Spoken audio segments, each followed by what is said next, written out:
গল্প পাঠে আমি রামসুন্দর ও অমিশ 40 বছর আগেকার কথা। কোন গোবিন্দ ঘোষ ও কুঞ্জ কুঞ্জর পাশাপাশি জমিদার ছিলেন। জানি দুজনেই নামই পাঠককে বিস্ময় করে। আসল কথা, কোন গোবিন্দ বাবু ছিলেন ওলাই চণ্ডীর বর প্রথা। কুঞ্জ কুঞ্জ বাবু স্বার্থ ভাবা সম্পন্ন বৈষ্ণব বংশের সন্তান। 4 পুরুষ ধরে দুই বংশের ঝগড়া চলছে। প্রায় 100 বছর আগে কুঞ্জ কুঞ্জের বৃদ্ধ পিতামহ ওল গোবিন্দ পিতামহের বিয়ের বৌভাত উপলক্ষে নিমন্ত্রিত হয়ে এসেছিলেন। নববধূকে দেখে প্রশংসার ছলে বললেন, ছেলের কথা কিছু বলবো না, বাপ কা বেটা, কিন্তু ভাইয়া বউ হয়েছে জানো মুক্তর মালা। রসিকতাটি বুঝতে বরপক্ষে একটু দেরি হয়েছে। সেই অবকাশে রসিক ব্যক্তি নিজের জমিদারিতে ফিরে গিয়েছিল। তারপর থেকে বংশ পরম্পরায় ঝগড়া চলে আসছিল। বর্তমানে ওল গোবিন্দের সাথে আদালত ছাড়া কুঞ্জ কুঞ্জরের দেখা হয়, তাও মাঝে মধ্যে। কিন্তু দেখা হলেই যুদ্ধরত ষাঁড়ের মতো দুজনে ঘোর গর্জন করে।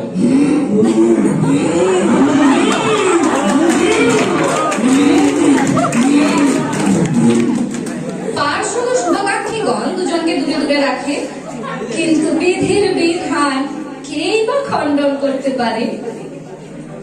ওল গোবিন্দ একবার দেওঘরে একটি বাড়ি কিনে।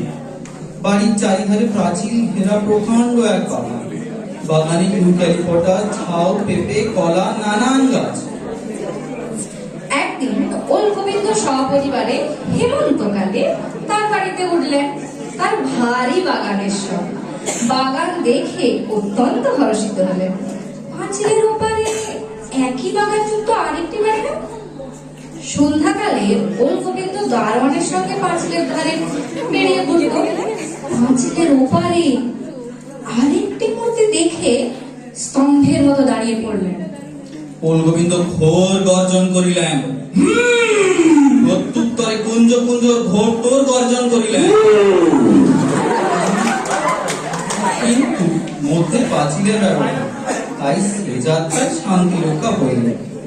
ওল গোবিন্দ নিজের দারোয়ানের দিকে ফিরিয়া বলিলেন,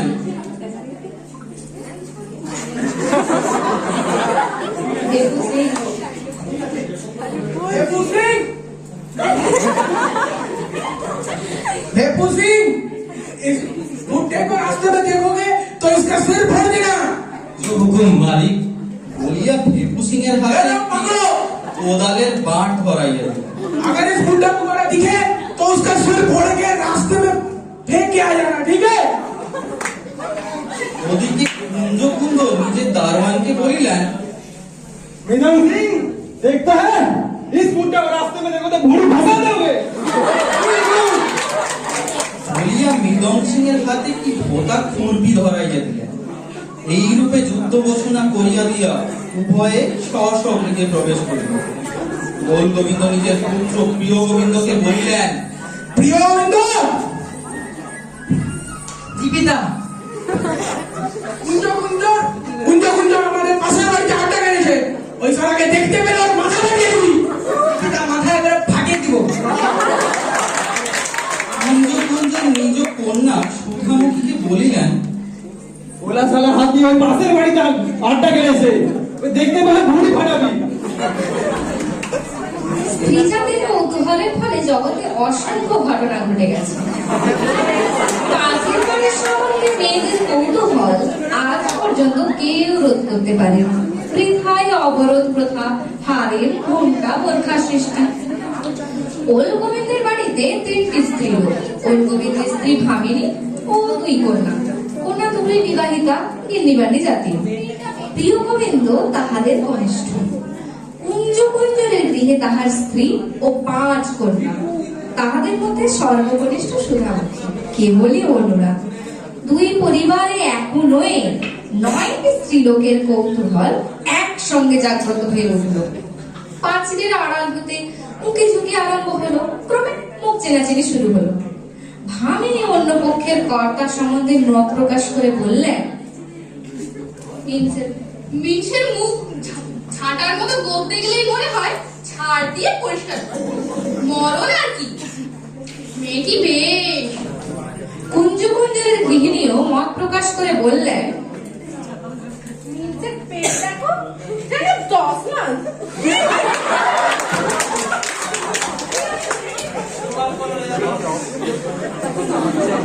তারপর সুগভীর রমণীদের মধ্যে আলাপ হলো। তারা কিছুই জানে না। কেহ যদি মনে করে নারীরা স্বামীর শত্রুকে নিজের শত্রু বলিয়া ঘৃণা করে, তবে তারা কিছুই জানে না। হিন্দু নারী স্বামীর চিতায় সহমরণে যাইতে প্রস্তুত, কিন্তু শত্রুপক্ষের নারীদের সঙ্গে গোপনে ভাব করিবার বেলা তাহাদের নীতিজ্ঞান সম্পূর্ণ পৃথক। এই জন্যেই কবি ভৃত্যহরি বলিয়াছেন, কি বলিয়াছেন এখন মনে পড়িতেছে, তবে প্রশংসাসূচক কিছু নয়। ওদিকে কর্তারা পরস্পরকে জব্দ করার মতলব আনিতেছে। উকিল মুক্তারা হাতের কাছে নেই, তাই মোকদ্দমা বাঁধাবার সুবিধা হইল না। উভয়ের অন্য উপায় চিন্তা করিতে লাগলেন।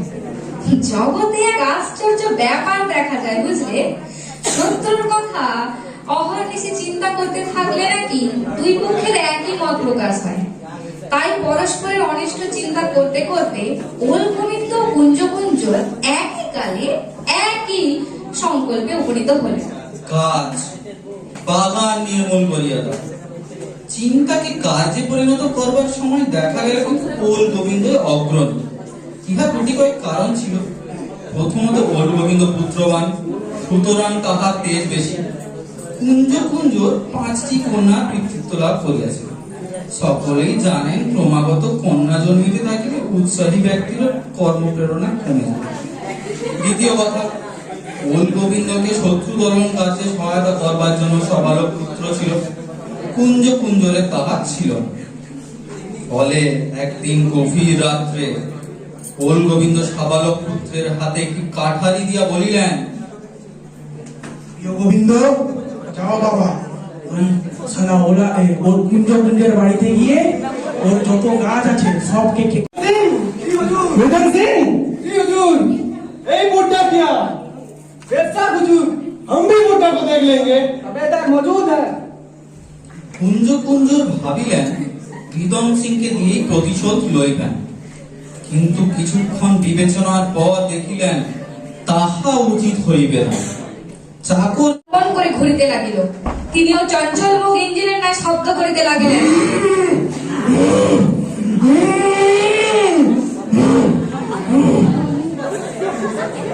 তারপর বাড়ির ভেতর থেকে বন্দুক আনিয়া দমাদম আকাশে ছুঁড়িতে লাগিল। কুঞ্জকুঞ্জরও হটিবার পাত্র নয়, তিনিও বন্দুক আনিয়া আকাশ লক্ষ্য করে ছুড়িলেন। ঘোর যুদ্ধ চলিল, কিন্তু ঢাকা পাহাড়ের শূন্য।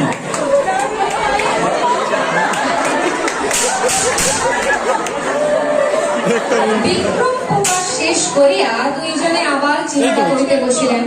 ওদিকে স্ত্রী মহলে কি ব্যাপারে চলিতেছে কেহই লক্ষ্য করিলেন না।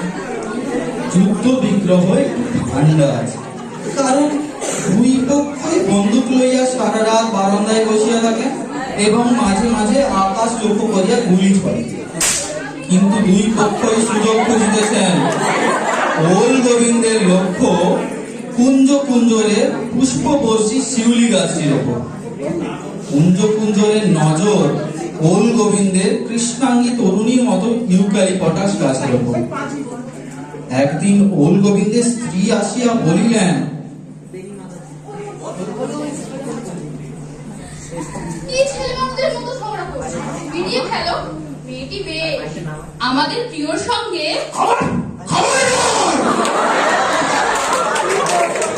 ওদিকে কুঞ্জকুঞ্জরের গৃহিণী বলিলেন, বুড়োই বুড়োই ঝগড়া করতে লজ্জা করে না? মিটিয়ে ফেলো না বাবু, প্রিয় ছেলেটি চমৎকার, উধার সঙ্গে। কিন্তু প্রিয় গোবিন্দ এসব কিছুই জানে না। প্রিয় গোবিন্দ পিতৃভক্ত যুবক, তার উপর কর্মকুশল। ওল গোবিন্দ যখন কেবল শূন্যে বন্দুক ছুড়িতে ব্যর্থিত ছিলেন, প্রিয় গোবিন্দ সেই অবকাশে শিউলি গাছ কাটিবার স্থির করিয়াছেন। প্রিয় গোবিন্দ লক্ষ্য করিয়াছিল যে রাত্রি 3টার পরে কুঞ্জ কুঞ্জ আর বন্দুক ছোড়েন, অতএব 3টার পর তিনি ঘুমাইয়া পড়েন। প্রিয় গোবিন্দ স্থির করিল পিতাকে না বলিয়া শেষ রাত্রে অভিযান করিল। পিতাকে বলিলে হয়তো তাহাকে বন্দুকের মুখে চাইতে দেবেন না। সেদিন চাঁদনি রাত্রি, কৃষ্ণপক্ষের তৃতীয়া কি চতুর্থী। ভোর রাত্রে উঠিয়া প্রিয় গোবিন্দ করাত হাতে লইয়া নিঃশব্দে পাঁচিল ডিঙাইয়া কুঞ্জ কুঞ্জরের বাগানে প্রবেশ করিল। জ্যোৎস্না ফিট ফুটিতেছে, কেহ কোথাও নেই। প্রিয় গোবিন্দ পা টিপিয়া টিপিয়া শিউলি গাছের দিকে অগ্রসর হইল। শিউলি গাছের তলায় উপস্থিত হইয়া দেখিল একটি মেয়ে ফুল কুড়াইতেছে। প্রিয় গোবিন্দ পালাইবার চেষ্টা করিল, কিন্তু পালাইবার সুবিধা হইল না। সুধাও তাহাকে দেখিয়া ফেলিয়াছে যে, এবং চিনিতেও পারিয়াছে। প্রিয় গোবিন্দ সুধাকে আগে দেখা নাই। আমাদের দেশে পুরুষেরা স্ত্রীলোক দেখিলে কিছুকি মারে, এরূপ একটা অপবাদ আছে। মেয়েদের সম্বন্ধে কোনো অপবাদ নেই। অথচ ত্রস্ত সুধা জিজ্ঞাসা করিল, কি চায়? কিছু না কিছু না কিছু না। তুমি আমার শিউলি গাছ কাটতে এসেছো? না না না, মানে বলিয়া কাঁদিয়া ফেলিল। প্রিয় গোবিন্দ স্তম্ভিত হইয়া বলিল, তুমি কে? এরা কোন ব্যাপার কাজ? আমি তোমার ছোট মেয়ে, আমার নাম সুধা। ও আচ্ছা আচ্ছা আচ্ছা আচ্ছা, এটা বেশ তো খুব ভালো খুব ভালো। কেন আমাদের ঝাউ গাছ কাটতে এসেছো? আর আমাদের কলা গাছ? তোমরা তো আগে কেটেছো। প্রিয় গোবিন্দ নীরব। সুধার মুখে একটু মেয়েলি চাপা হাসি দেখা গেল। হাহা, বিজয়ী। পুরুষও হাসি হাসতে পারে না। সুধা আবার আঁচলে ফুল কুড়াইয়া রাখিতে লাগে, যেন প্রিয় গোবিন্দ নামক পরাবতী যুবক সেখানে নেই। প্রিয় গোবিন্দ বোকার মতো এক পায়ে দাঁড়াইয়া রহিল, আর একবার করে করা দিয়ে পিঠ চুলকাইল। শেষে ঢোক গিলিয়া বলিল, আচ্ছা তুমি কি এই টাইমে প্রতিদিন ফুল কুড়াতে আসো?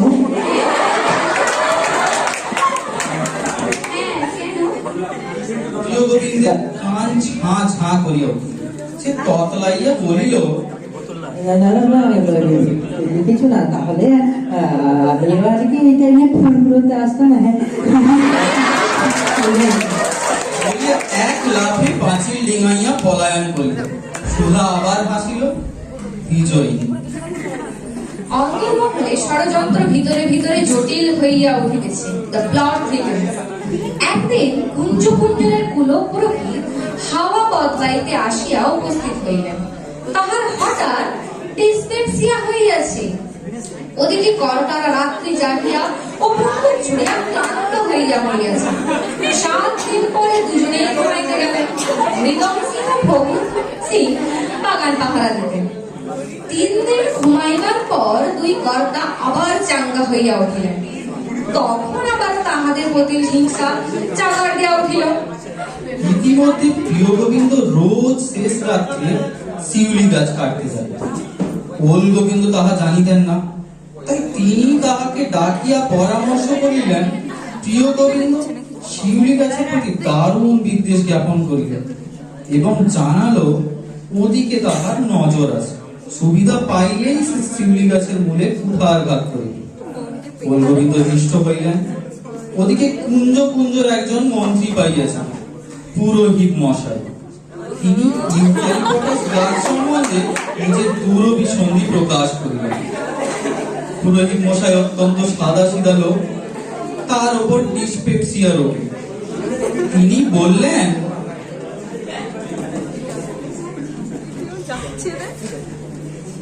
এ আবার দিন দেখার কি আছে বলো তো? দিন দেখে করে ফেললেন তো বলো না, বাজিটা দেখে পাঁজি দেখিয়া পুরোহিত বৃক্ষচ্ছেদনের উৎকৃষ্ট দিন দেখিয়া দিলেন। এমন সহৃদয় অথচ ধর্মপ্রাণ সহায়ক পাইয়া কুঞ্জ কুঞ্জরের উৎসাহ শত গুণ বাড়িয়া গেল। স্থির হইল সোমবার রাত্রি 1টার সময় শুভ কর্ম সম্পন্ন হইল। গলি গলা সব বন্ধ আছে, ওল গোবিন্দটা নিশ্চয়ই এখন ঘুমাইতেছে, সুতরাং নির্বিঘ্নে কাজ সম্পন্ন করিবার সময়।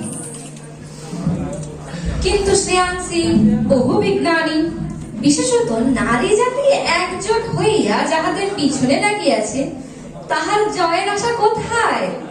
রাত্রি 1টার সময় কুঞ্জ কুঞ্জ করাত লইয়া নির্বিঘ্নে চুপিসারে পাঁচিল পার হইলেন।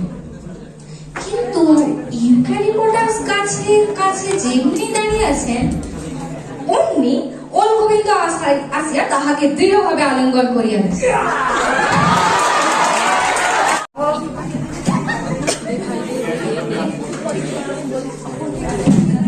দুইজনে পরস্পরের মুখ অবলোকন করিলেন। চারি চক্ষু ঢোকাঢুকিতে একটা বিস্ফোরক অগ্নুৎপাত হইয়া গেল না? এটাই আশ্চর্যের বিষয়। ওল গোবিন্দ চক্ষু ঘূর্ণিত করিয়া বলিলেন, बदके चिड़िया बरबर के भुजी खाना भुजी ब्रंकोटिस इंटू की गोली चटनी खाओ तेरे कितने धाव धाव धाव ऊपर को पीछे आज दगाची তোমাকে দেখাচ্ছি আজকে। তাহার উদর জীবন্ত ফুটবলের মতো লাফাইতে লাগিল। কুঞ্জ কুঞ্জ কিচ্ছু বলিলেন না। ওল গোবিন্দ তখন কিশোর প্রকৃতিস্থ হইয়া ভেপুসিকে বলিলেন, अरे खबर दो, इस चट्टा को आज थाने में घुसाएंगे, घुसा के इसको बहुत लाठी से मारेंगे। अब भी जाते हो जी। বলিয়া ভেবসিক প্রস্থান করিলেন। আরো 15 মিনিট অতীত হইল। ওল গোবিন্দ পূর্ব 2 মিনিট অন্তর হাসিতে লাগিল। কুঞ্জ কুঞ্জ কেবল ঘন ঘন নিঃশ্বাস ত্যাগ করিতে লাগিল। হঠাৎ উভয়ের মধ্যে দূর হইতে একটা শব্দ প্রবেশ করেছিল।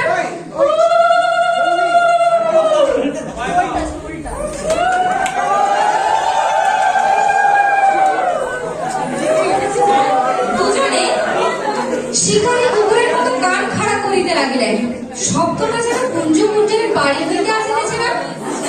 ওল গোবিন্দ একটু অস্বস্তি বোধ করিলেন। কুকুর রাত্রে এ আবার কিসের শব্দ? শিয়াল নাকি? কিন্তু এতক্ষণ ওখানে প্রিয় কি করিতেছে? তিনি ক্রুদ্ধ হইয়া উঠিলেন। অনুসন্ধান করিতে যাইবার উপায় নাই, কুঞ্জ কুঞ্জের পালাবেন। এমন সময় দেবশ্রী হাঁপাইতে হাঁপাইতে ফিরিয়া আসিয়া বলিল,